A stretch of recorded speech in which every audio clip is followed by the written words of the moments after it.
All right, so today what we're going to do, you've already made your cylinder. I'm going to be showing you guys how to perfect the edges of the cylinder, make sure to check everything, and then we're going to work on making the gallery. So the first thing we'll do, we've already shaped a cylinder. Keeping in mind that I'm grading you on the even thin walls and bottom, so 1/4 inch or less, and then the base down here, I don't want to see any volcano or Chernobyl kind of things. I want it to be straight.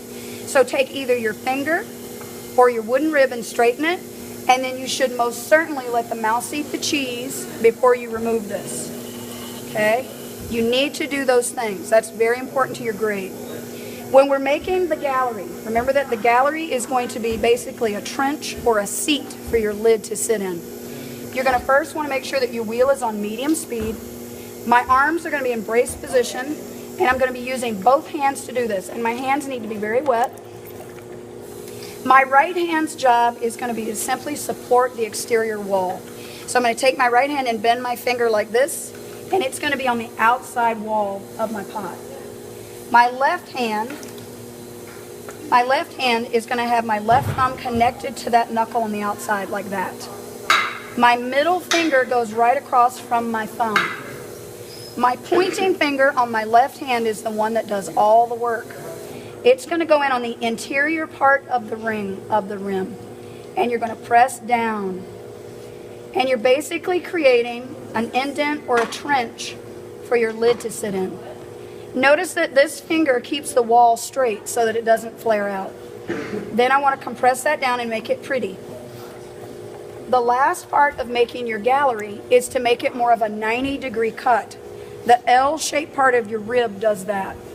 Again, your right hand's job is to come and support the wall on the outside.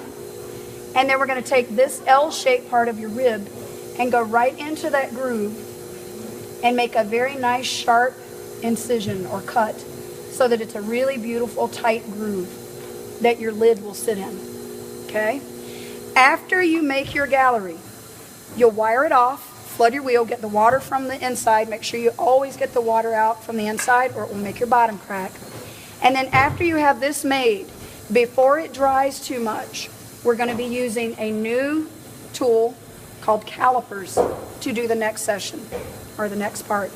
And that is how we're going to measure the size for our lid.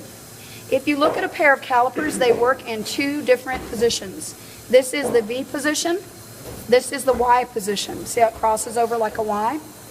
What we will need to do while your cylinder with the gallery in it now is moist. Okay, you don't wait until this dries. Can anybody guess why? It shrinks. There's at least a 1/4 inch shrinkage in our clay.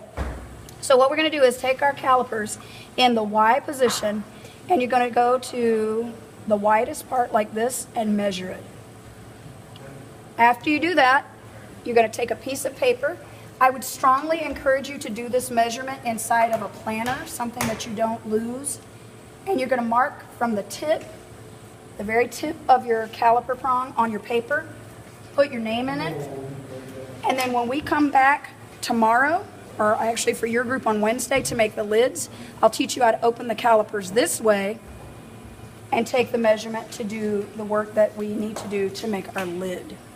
Are there any questions? All right, easy peasy.